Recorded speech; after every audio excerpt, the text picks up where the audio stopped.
We have won because New Yorkers have stood up for a city they can afford. A city where they can do more than just struggle. One where those who toil in the night can enjoy the fruits of their labor in the day. Where hard work is repaid with a stable life. Where 8 hours on the factory floor or behind the wheel of a cab is enough to pay the mortgage. It is enough to keep the lights on. It is enough to send your kid to school. Where rent-stabilized apartments are actually stabilized. Where buses are fast and free. Where childcare doesn't cost more than CUNY. And where public safety keeps us truly safe.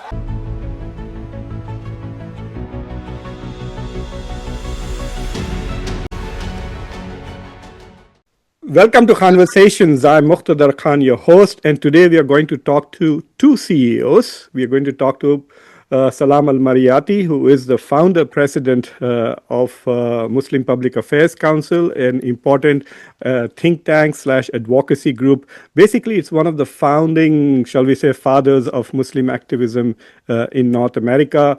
Salam al-Marayati taught American Muslims how to engage American politics.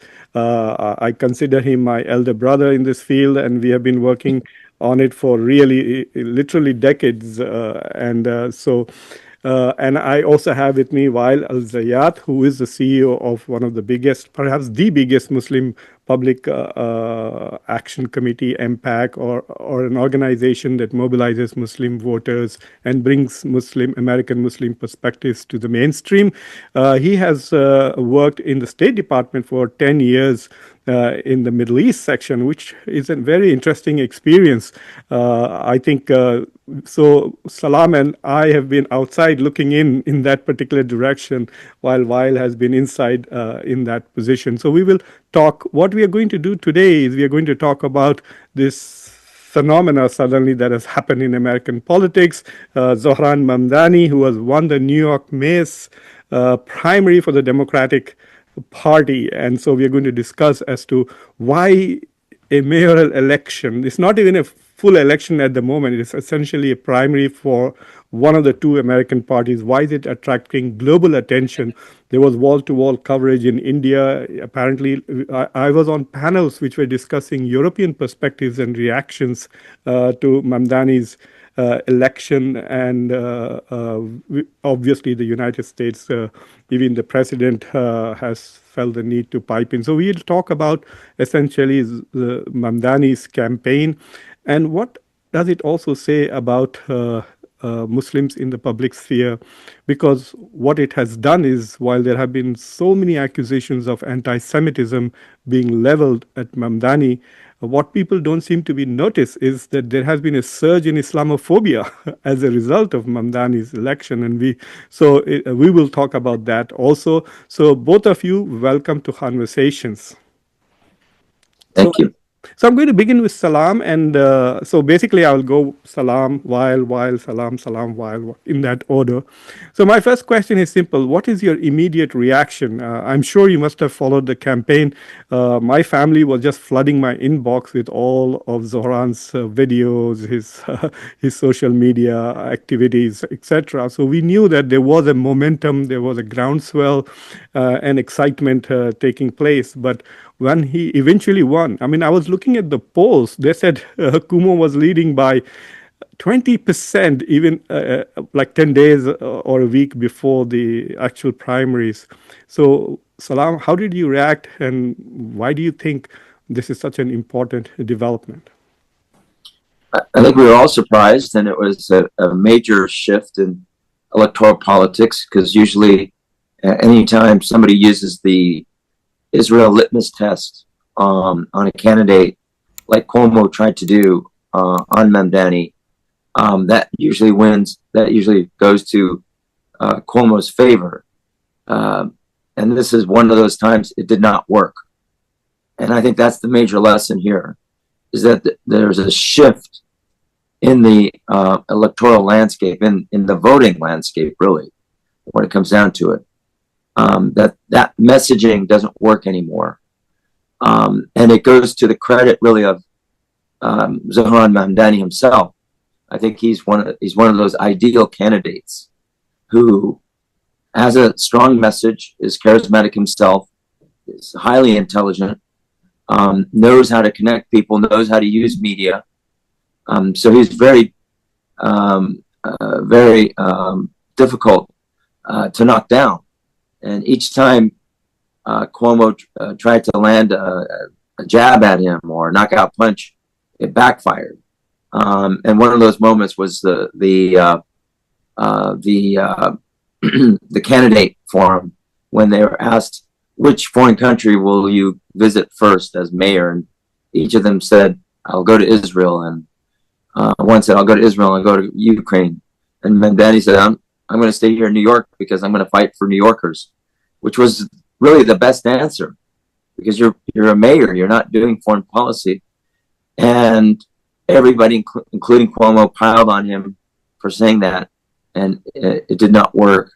So it shows us that, and I think this is true also in all the movements of America, the anti-Vietnam War movement, the civil rights movement, the anti-apartheid movement, that leaders of those movements, especially those students who led those movements, later became leaders of America.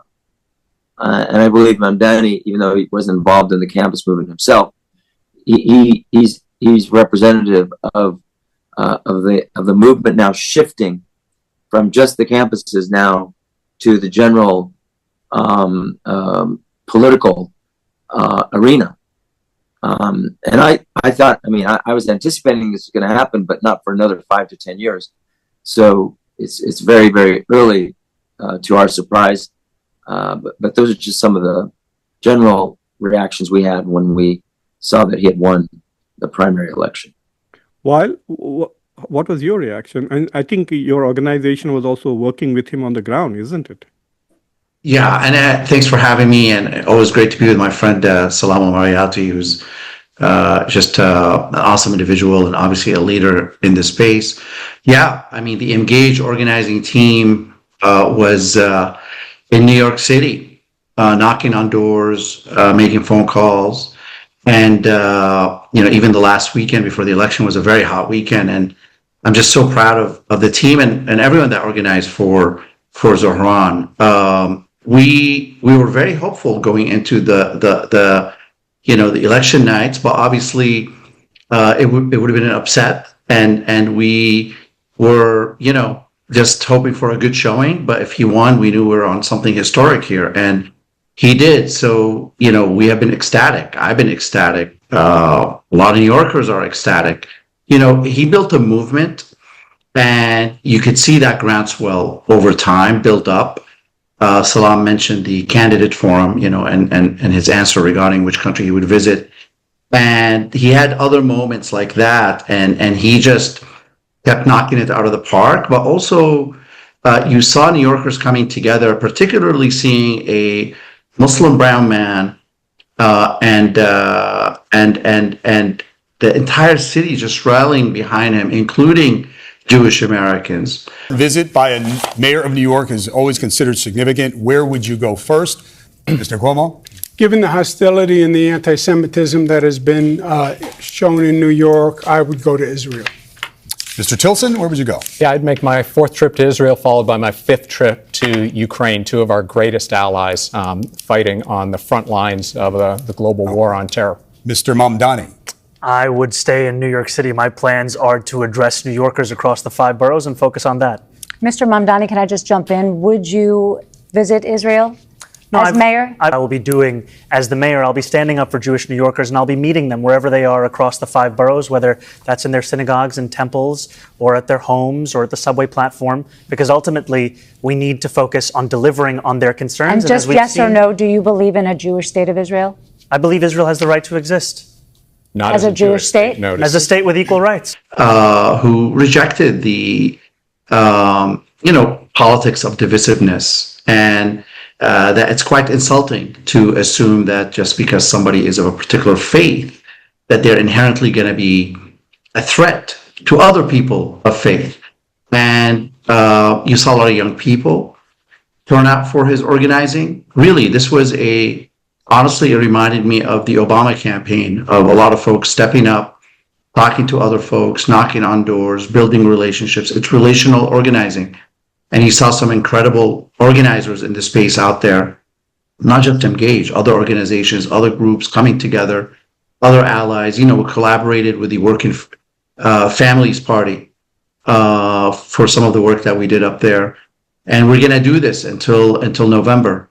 We really cannot rest here because, whatever you want to call them, the establishment folks, the old guards, whatever you want to call them, they're not going to rest until November, and so neither are we. There's a couple of questions. I really am impressed with the groundwork. The New York Times had an article which said that the last time we had a mayoral election, during the last 10 days, only 3,000 new voters were added, but Mamdani added 37,000, I think, new voters.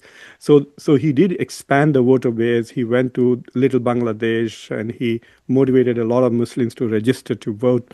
So there is a movement definitely behind him.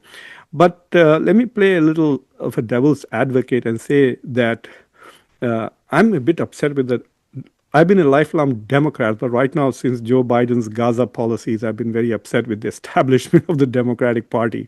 And I see an establishment Democrat as having two characteristics: ethical and corruption issues and serial sexual molesters. And that is what Mario Cuomo was. He had like 11 allegations of sexual misconduct against him, but he also was seen as indulging in selfish, corrupt practices during the COVID. So there was, you could say that he was an easier target for Zohran. I think he was lucky to have Andrew Cuomo as the main opposition in the primary. But Andrew Cuomo raised a lot of money. I mean, it's amazing. His PAC raised about $25 million. He himself raised $5 million. Bloomberg threw in $8.3 million for the PAC. So I think a lot of billionaires are going to throw, literally, especially Democratic-leaning billionaires are going to throw a lot of money with both Eric Adams and Andrew Cuomo in the race.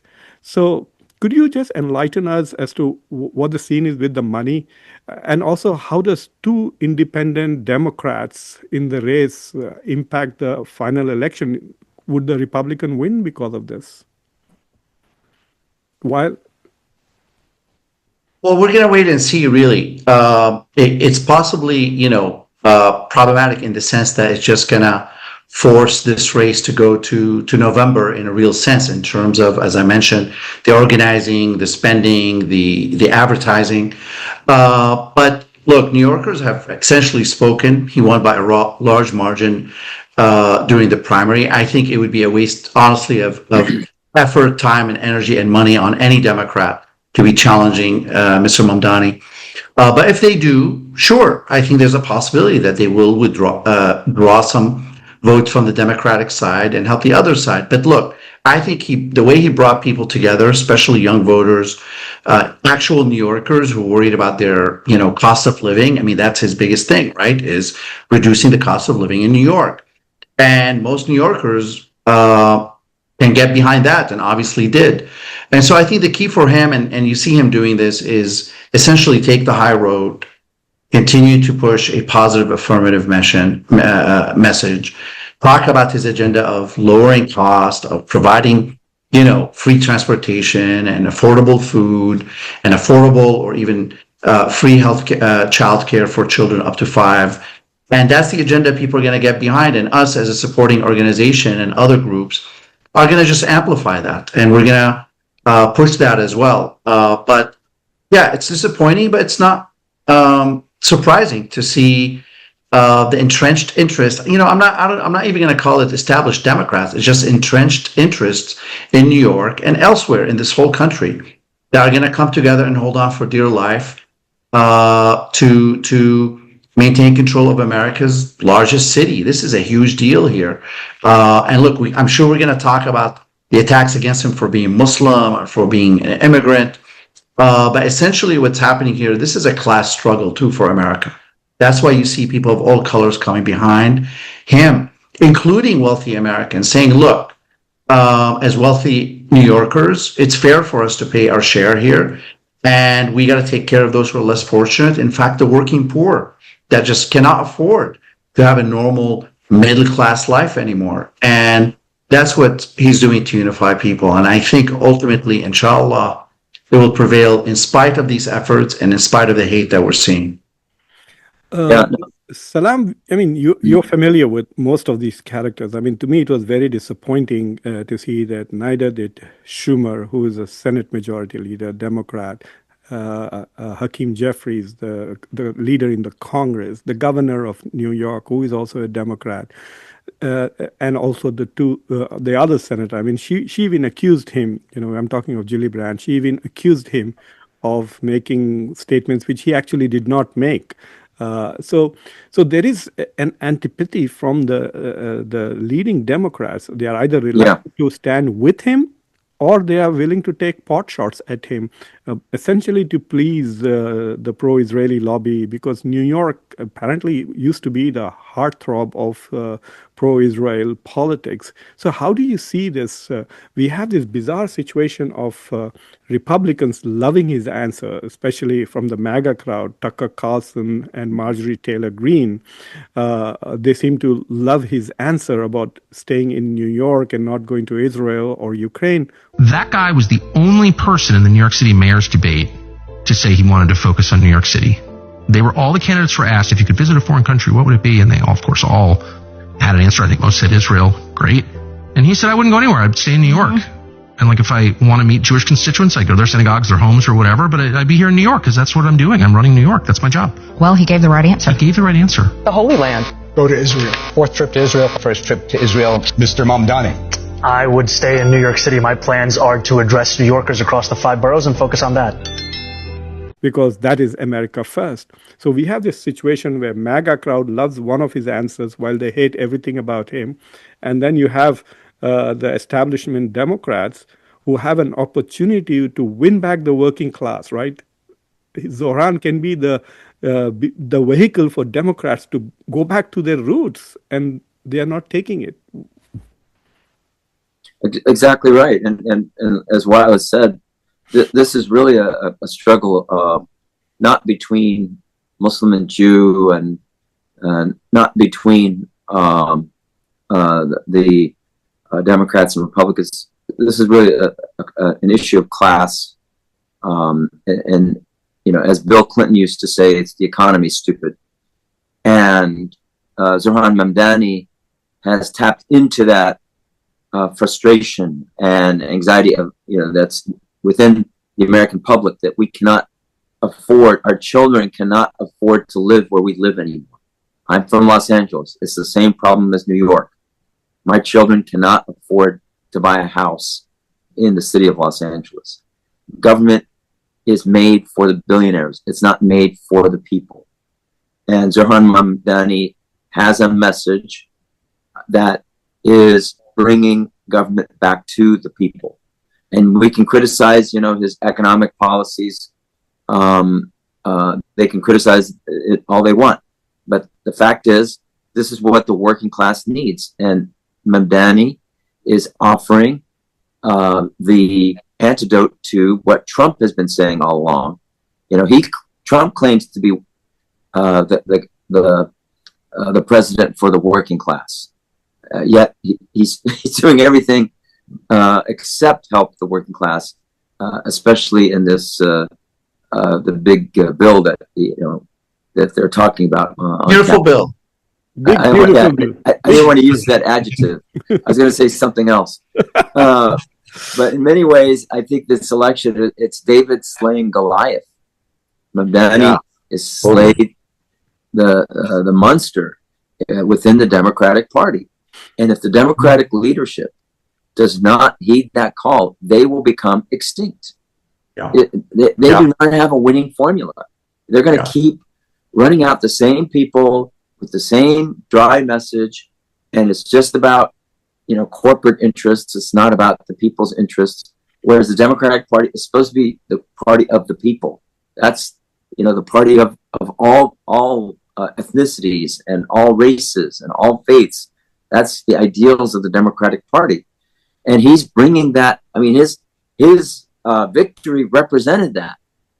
Practically every group, ethnic group, racial group, religious group voted for him.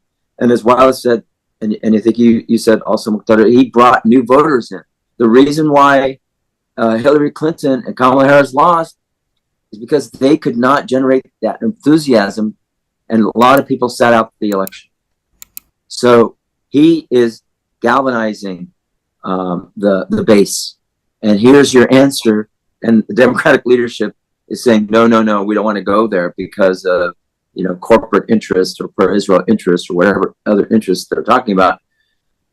I think that's a formula for disaster for the Democratic Party, and they will become extinct if they don't heed this call. Now they can trot out Eric Adams, who also was he had corruption charges filed against him, and they were dropped because he made a deal with the administration to bring ICE to the city. I mean, if that's your answer in being in democratic governance, good luck with that. And Andrew Cuomo and all of his mishandlings. And I hope that both Cuomo and Adams run, because then they'll cancel each other out. And it will be easier for Mamdani. I believe. I may be wrong, but I believe that will be the case. But we'll see. They won't. I mean, this is just the beginning. They're going to throw everything at him. They'll try to bring him down, and win or lose, that primary victory sets shockwaves, not only to the nation but to the world. That here's New York City, the largest population center in America, voting for this Ugandan Muslim progressive socialist Democrat. And that's just amazing. It's a great political story. I mean, you couldn't have written it any better than the way it's been playing out so far. Salam, one of the most interesting things about this phenomena is that let's look at the message and let's look at the messenger itself.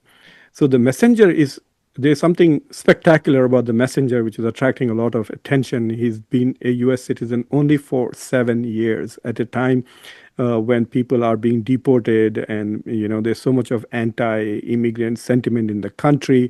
In fact, some Republicans have even called for denaturalization of Zohran and deportation. Some congressmen from the Republican Party. But what is also interesting is that his message is actually a story of America. The fact that he wants to make New York affordable for New Yorkers. Yeah, it's a commentary that America's dream is dying for Americans, and this is something that the Republicans, especially the MAGA people, have picked up, saying that my children don't get jobs, my children can't buy homes, and we are spending billions of dollars in wars overseas. But what is interesting is that there are he's projecting his identity as a South Asian, as an immigrant, also as a Muslim, but and a brown person, right? So he's racially other, religiously other. But then he also has this whole idea of his unabashed criticism of capitalism. If you saw that episode on CNN where he was asked whether he was anti-capitalism, he said so. So the question is that are these two things about him which are like scary for America, are they actually helping negate each other? Like people would have just gone, if his message was standard message, then they would have just said, oh, he's a Muslim, we don't want him, we can replace him with another person, non-Muslim, with the same message. But because he has a message also which is completely off the beaten path, I think, do you think that it is actually helping him, the fact that both the messenger and the message are startling? I mean, do you like capitalism? No, I have many critiques of capitalism. And I think ultimately the definition for me of why I call myself a democratic socialist is the words of Dr. King decades ago. He said, call it democracy or call it democratic socialism. There must be a better distribution of wealth for all of God's children in this country. And that's what I'm focused on, is dignity and taking on income inequality. And for too long, politicians have pretended that we're spectators to that crisis of affordability. We're actually actors, and we have the choice to exacerbate it, like Mayor Adams has done, or to respond to it and resolve it, like I'm planning to do.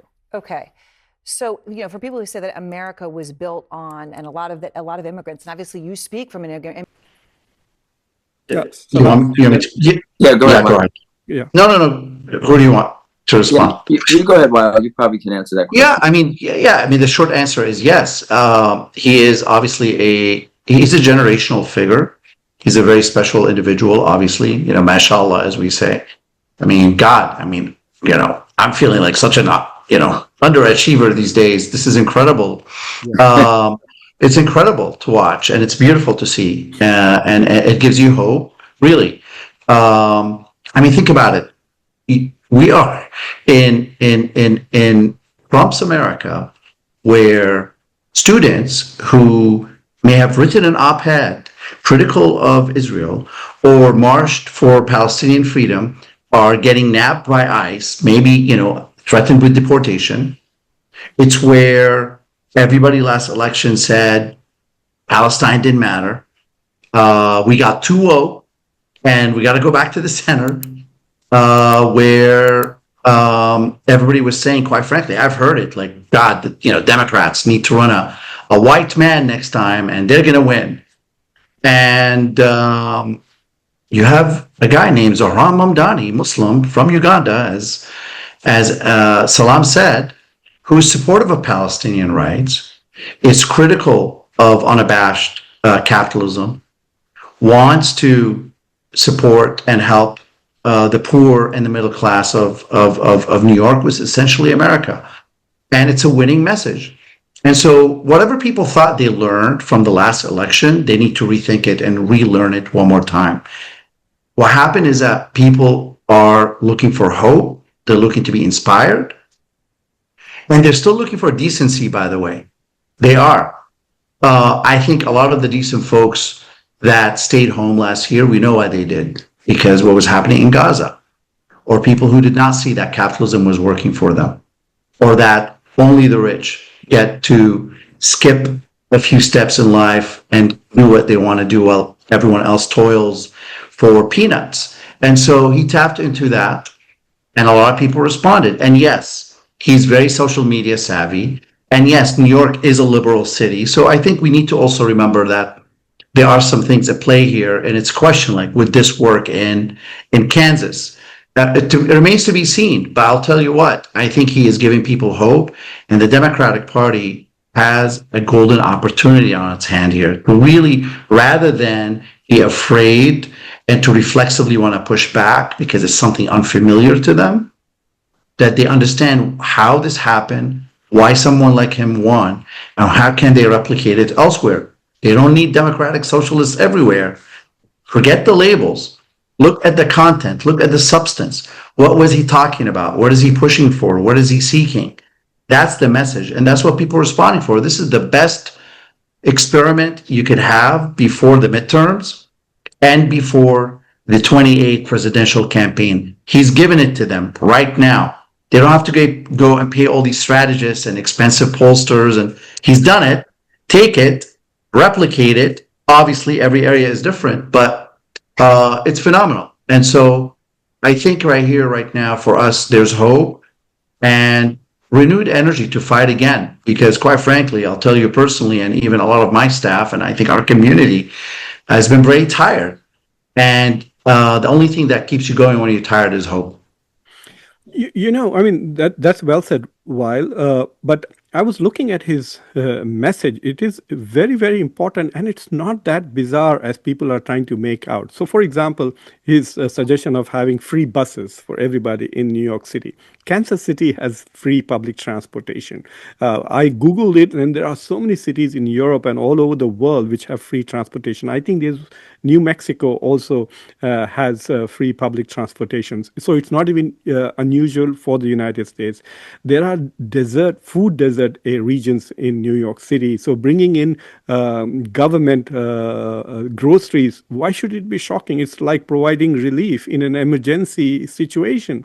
So rent control, this is not a new policy. I remember watching the show Friends, and one of those friends, they were living in rent control apartments. That's how these poor people could afford an apartment in New York. And so they made a whole episode about how it was rent controlled apartment. So none of his policies by themselves are unusual or communist or socialist, but since he has several of those put together, which actually highlights how a large segment of New York has been left behind. And I think that if the billionaires, because of Citizens United, were not able to play such a big role in American elections, then you would have seen the Bernie Sanders movement of 2016, Alexandria Ocasio-Cortez's New York upset, etc. These things are been brewing for a while. So Mamdani is not happening in isolation. What do you think, Salam? Well, I think the one thing that is really upsetting a lot of the establishment is that he wants to pay for all of this by taxing the super wealthy. And that seems to be the one thing that really upsets the political establishment of both parties, the Democratic and the Republican parties, is when their buddies who give them the hundreds of millions of dollars for their campaigns may have to pay, God forbid, 1% or I don't 2%. Know what. 2% for 2%. People who make more than 1 million. Okay, it's not for everybody. Yeah. It's only for those who make more than. Right. And for the corporate tax, he wants to move it from 7.5% to 11.5%. Yeah. But that will be on par with New Jersey, which actually does 11.5% for corporate tax. So, yeah. As I said, nothing. But that's what everybody is getting all upset about. That's what's amazing to me. It has nothing to do really with his background. It has nothing to do with anti-Semitism. That's a farce. It's all about the money, and people want to hold on to their money. And when a politician comes up and says, "We need, we need some distribution of this wealth. We're the wealthiest country in the world, and we still have a homeless problem. It should not exist in this country. And the only way to solve that is to facilitate some redistribution. We're not going to take away all the money of these billionaires. God forbid that now instead of having, $100 billion, they're going to have $99.99 billion. So that's what's astonishing to me. Because he's calling for that, then they're calling him a communist as a result. But I don't think any of this is working. I think when people see who he is, what his ideas are about, exactly what you did, Muqtedar, in explaining that these are really not outlandish ideas. You go to Nevada, by the way, and you have free education all the way through college. So, somebody's paying for that, right? Yeah. So why not use that model and help the working class, that are working literally night and day to make ends meet, and they can't afford a fare for the metro. $2.90 is too much for them. We shouldn't let that happen as Americans. And he's saying let's figure out a way to solve it. But the political establishment just wants to move on as if this problem doesn't exist, and let's go on to bigger and better things and talk about war and conflict and security, and people don't have their human security. I believe his message is a message of human security, and we need to reshape that whole discussion about security. What really makes us secure? So this is an opening, and I think an opportunity. And if he, again, I hope he wins. And if he doesn't win, I think there will be a lot of anger in the public over what's happening to him. And Chris Hedges even said, the former New York Times columnist, he said, we're on the path of a revolution if things don't change. And I believe that having these political changes will help offset revolution. As they say, we'd rather have evolution than revolution. And his work is an opportunity, is an answer to what's so wrong with politics in this era. You know, one thing that I find interesting is that he's talking about balancing the budget. That's why he wants to tell where the money is going to come from. Otherwise, it's just borrow and spend, right? Even Donald Trump's so-called big, beautiful bill is going to borrow about $10 trillion to provide the benefits that and the tax cuts that he's offering, and enlarge the already ballooning national debt, which is around $37 trillion. So he's more like Bill Clinton. You know, people say that the best Republican president we ever had was Bill Clinton because he balanced the budget. That's right. And also, if you go back to Donald Trump's first inaugural address, that everybody has benefited in Washington, but it has not come down to the average American. That's exactly what Mamdani is doing. So even Trump, at least in his first inaugural address, in terms of his rhetoric, is aligned with Mamdani's political message. You know, this. In the past few years, politics in the United States has been quite depressing for American Muslims in many ways. Lots of failures on the policy level. But periodically, we get like a shot in the arm, you know, when Ilhan Omar won, then Rashida Tlaib won. And I mean, these are amount of hate that is expressed against the two of them in the Congress and in the public sphere. They're calling them traitors, terrorists, asking for deportations, etc. But they keep winning their constituency with bigger and bigger margins. They are pretty solid. In fact, Rashida Tlaib's performance in this particular election it's very solid in spite of the fact that the Democratic Party completely alienated and abandoned her. So there is a disconnect between the national discourse and ground realities, isn't it? So I think that all this noise that we are hearing about Zohran Mamdani, that he's brown, that he is a new citizen, that he will arrest Netanyahu if he comes to New York, that he will not stand with Modi at some public function. I think all of this is for those who are not living in New York City and not voting. For those who are voting, I think his agenda is far more important. I will get a free bus. There will be a grocery, so I don't have to take a train and go to the neighborhood, another neighborhood to buy food, and housing will be affordable. So all of these things, I think the local issues, I think might carry the day for Zohran, even while there is a lot of nasty, hateful national and global voices against him. What do you think, why? Yeah, no, I think that's right. Though I think we have to also be, really cognizant of the fact that there is a threat out here, which is both in terms of using that fear of, a Muslim, of a South Asian, of an immigrant, of a pro-Palestinian person becoming mayor, and galvanizing just enough of the Democratic and the Republican voters, right? Look, we saw last year, AIPAC went after Jamal Bowman in New York and Cori Bush and others, and they succeeded.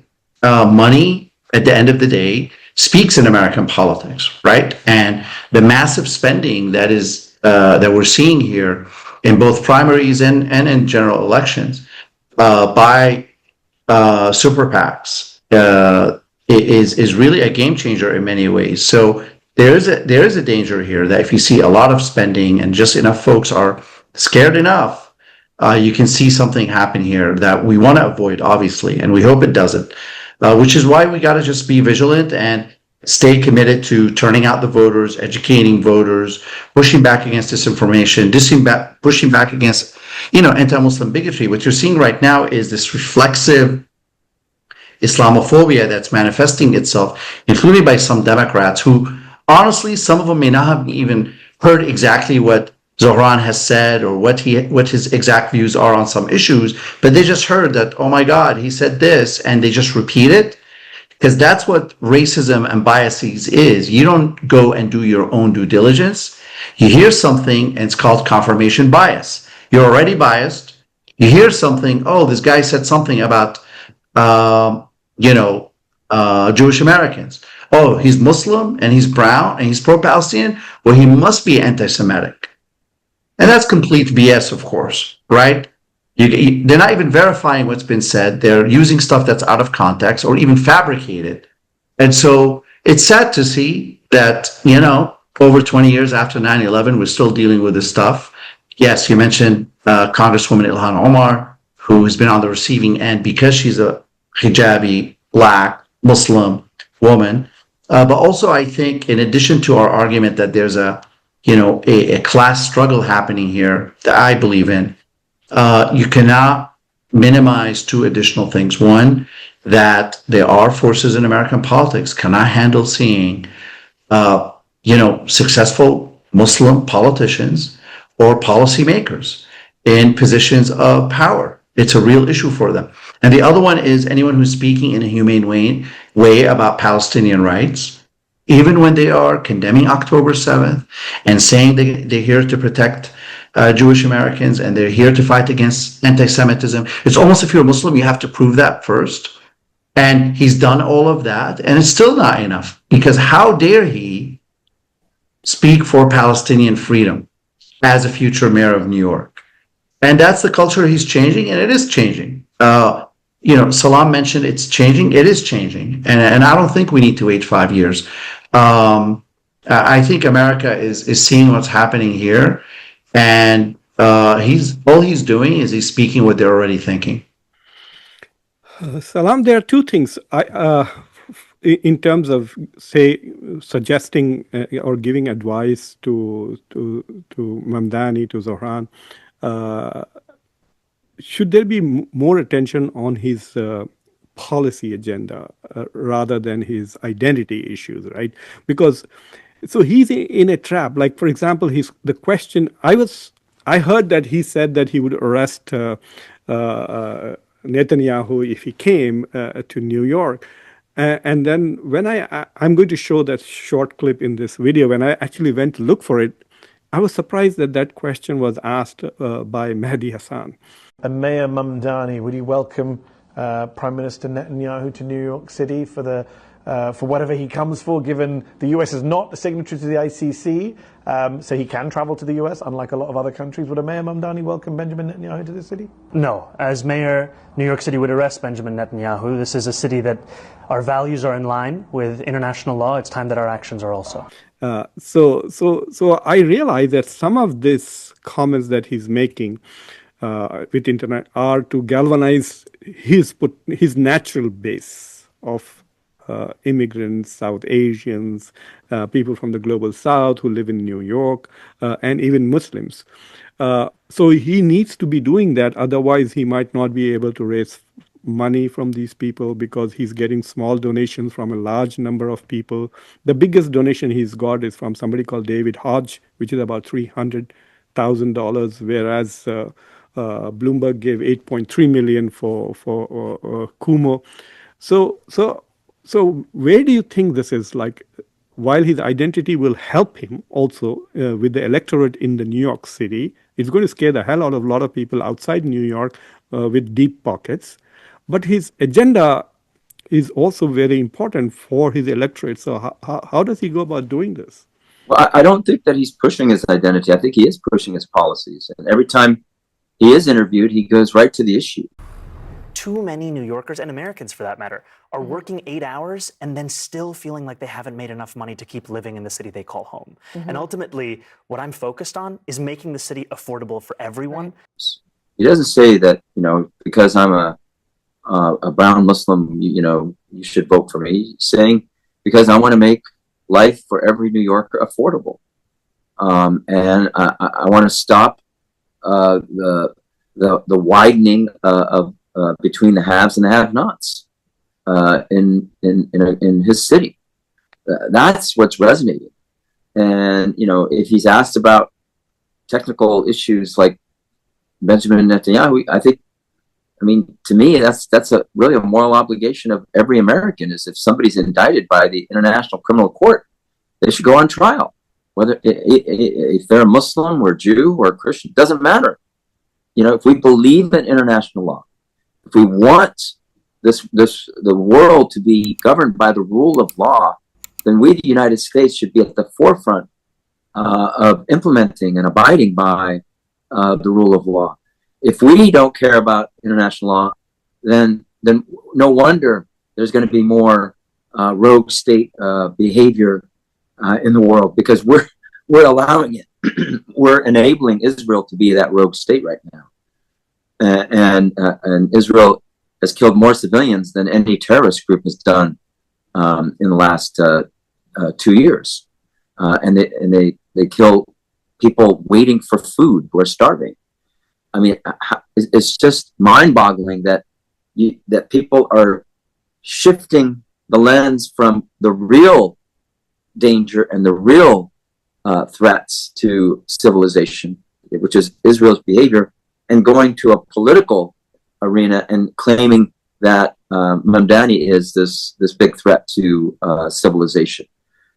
He's the opposite, and I think that people are more scared of the well-adjusted, integrated, successful Muslim because that just doesn't mesh with their view of the world, with their stereotypes, than they are by a terrorist. Because terrorists, they know how to handle. They just get guns and go bomb places, and it's easy. It's easy to deal with that issue. But to deal with Muslims who are talking about helping enhance the lives of everyday Americans and their leaders at that, and they're threatening the status quo as a result. That's something that they don't know how to handle, and they feel more threatened by that. While I don't know whether you saw that interview with Stephen Colbert, in which the first question was on anti-Semitism. And of course, he has to do that. But what was interesting was that in his answer, Zohran Mamdani said, I'm going to raise the budget to combat hate crimes 7 or 8 times or something, many times. 800%. 800%. He's going to increase the budget to fight hate crimes. And I was sitting there and I said, did Stephen Colbert, is such an intelligent guy, did he get it or did he deliberately ignore it? Because he's not just going to be fighting anti-Semitism, for which he's going to allocate a very extra budget. That is very clear in Mamdani, that I will increase the budget to fight anti-Semitism in New York. But if he's also fighting hate crimes, then he will also be fighting Islamophobia and racism, which is also very important. Racism against Hispanics as a result of this whole ICE business, racism against Asian Americans still lingering since the COVID, and of course Islamophobia further heightened by Mamdani. So if you remember when people said that Obama was elected, they said this is the end of racism, and on the contrary, it kind of made America more racist after electing a black president.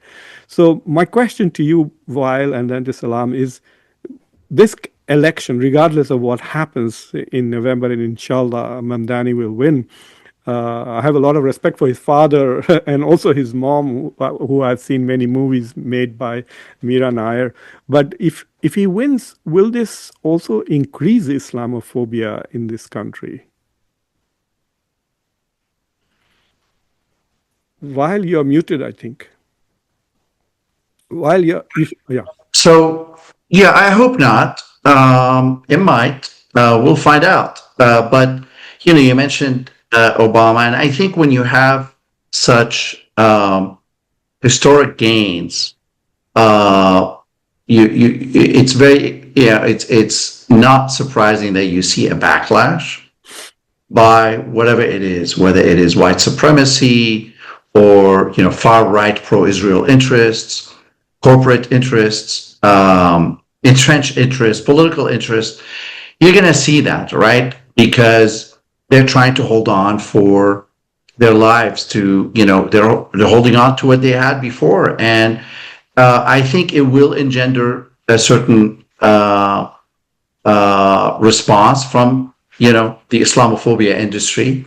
I think they'll be looking at this as a bellwether for future gains, not just by Muslims, but people who think and feel the way Zohran does and his supporters. That's what this is about. And so I think all we can do is win elections, change policies, change norms and cultures, keep moving forward, push forward toward that inclusive, tolerant, representative, equitable society that we all say America is striving to become. And the rest will take care of itself, really. I mean, the hater's going to hate, right? Hater's going to hate. And all we can do is what we have control over, which is how are we mobilizing voters? How are we supporting transformative candidates like Zohran, right? I mean, what are we doing right now between now and November? Which is why, look, at Emgage, we're going to keep mobilizing. We're going to keep calling people. We're going to keep running ads. We're going to keep partnering with like-minded groups to support him, and also to start thinking of next year. Next year is the midterms. Let's build on this. No matter what happens in November, we have another November next year. And are we building for 28 as a community and as allies who support these values? How are we building for 28? And as I mentioned, I think this is a great test case of what's possible, even in this environment. The only way you're going to fight racism is by, first of all, winning these types of elections, but also how you govern. And I think hopefully once Mayor Mamdani is in office and he continues to fight on behalf of all New Yorkers, I think a lot of people are going to come around who may have been, led to believe this is not a good thing. And I think it's gonna help us build for that more perfect union. So we want him in there. We want him to govern well, and also to be in conversation with those who are afraid of him, whether because he's Muslim or because he's a socialist or because, and just win over as much of those groups as possible. Because if you look around right now, it's actually Donald Trump who built a big tent party. The Democrats say we have a big tent party. No, actually Donald Trump built one. I mean, it is made up of the wildest group that's come together. It includes very wealthy anti-vaxxers, evangelicals, hard-right white nationalists, some labor members, former Bell, it's like all these groups, African Americans, conservative, Latinos, conservative Muslims. And if you're going to build a big tent party on the Democratic side, you have to be bold, and you also have to be inclusive. And I think he's on his way to do that. But we're not going to rest until November. Salam, one of the things for me as a professor, and we discussed this in our classes, we talked about theoretical aspects of prejudice, of ideologies, etc. And one of the things that I marvel and my students also do is how people can come out there and be so, vociferous, so genuine in their criticism of anti-Semitism and expressing their concern for Jewish Americans, while at the same time expressing Islamophobia. So where does their, don't they realize the irony or the contradictions in their positions? Like, for example, Donald Trump's reaction to Mamdani, if he made a similar reaction to a Jewish candidate, he would have been hammered for being anti-Semitic.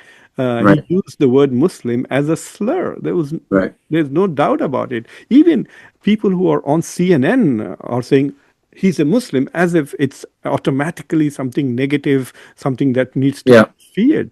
So can you speak a little bit to this pink elephant in the room as to what extent this talk of any criticism of Israel or any advocacy for Palestine or any advocacy for international rule, etc., is immediately these days construed as anti-Semitic, and to what extent does it impact people who are brown from the global south, especially American Muslims, who are equal citizens, who pay equal taxes, but don't get the same protection that Jewish Americans or supporters get?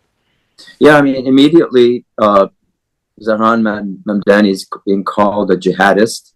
Yeah, he's accused of bringing Sharia law to New York, and I believe it was Marjorie Taylor Greene who sent a tweet with an image of the Statue of Liberty with a chador donning the Statue of Liberty. And it, obviously it's ridiculous. I mean, his wife doesn't wear a hijab. His mom doesn't wear a hijab. So it's still okay to make those accusations against any Muslim just because they're successful, and say that, he's violent and he's here to oppress women. And they know that it doesn't have any real standing, and there's no facts behind it. They just make the accusation and that's it. But that's our plight. I don't think we can just complain about it. I think we expose it like we're doing here, and we keep winning, and ultimately, it will subside. Ultimately, I believe. I think also there's a criticism that we need to direct at ourselves. I believe that Zohran Mamdani is not just embarked upon a political campaign, but it's a prophetic mission. And what I mean by that is every prophet came to his society and said, this is how we need to establish equity in our society. We need to change the status quo. And the establishment of every society, whether it was Prophet Abraham or Prophet Noah or Jesus or Moses or Muhammad, whichever of those prophets came to their society and said, we have to change it, they were the ones being accused of being the threat to society, and they were persecuted as a result. And that's prophetic. When you go out to see how we can benefit humanity, we can do things that benefit people. And I believe that's what Islam is telling us we must do. We must figure out ways where we go out to see how we can benefit the average person and establish equity in our society. If we're not doing that, that's not Islam. That's just lectures and talks and whatever gatherings inside the mosques. But it has to translate to action to work for the equity of people. So in my opinion, that's a very prophetic mission that he has embarked upon. There's no doubt that he's an advocate for equality, equal rights as citizens, and also access to equal healthcare, and everybody has equal rights to live with dignity in New York. And so he's doing an incredible job. I want to thank both of you for taking your time out to talk about this important issue. There is still a lot to be discussed about. So as we get closer to the campaign, maybe I will reach out to all of you in October, to both of you, and we can redo this. And meanwhile, I'm going to take time off, and actually I want to go and spend a day campaigning, if possible, with Zohran. I have lots of friends in New York who says that there's a lot of energy. A friend of mine was telling me just day before yesterday, he said, Muqtedar, the energy that you could feel in the streets of New York, you can't read that in the New York Times, and you can't read that in other places. You have to be on the street to feel how young New Yorkers, doesn't matter white or black or brown, Muslim or Jewish, how this message is resonating. So I think perhaps we saw the Donald Trump wave, and now we are seeing perhaps the progressive wave. I also want to let people know that not everybody is attacking him for being, accusing him of anti-Semitism or anything. Jerry Nadler, an important Jewish leader from New York, has already endorsed him. Hopefully, as we get closer, and then when Schumer will, look at what's happening, have come forward to endorse. I think Bill Clinton also congratulated. Everybody's congratulating, but not endorsing. Bill Clinton formally endorsed Mario Cuomo. He was exactly like him. So he did. Andrew Cuomo, he endorsed him. So, gentlemen, thank you very much. Wael. Thank you. Thank you very much. Salam, thank you very Sure, much. thanks for having me. Yeah, and I want to thank both of you. You do such incredible work for the community. And let me tell you, America is more democratic because people who fight for the rights, like you both do, of the most vulnerable communities, they make America more democratic. Thank you very much. Thank you. Thank you. All right. Thank you. Assalamu alaikum. Great to see you. Alaikum salam. Salam.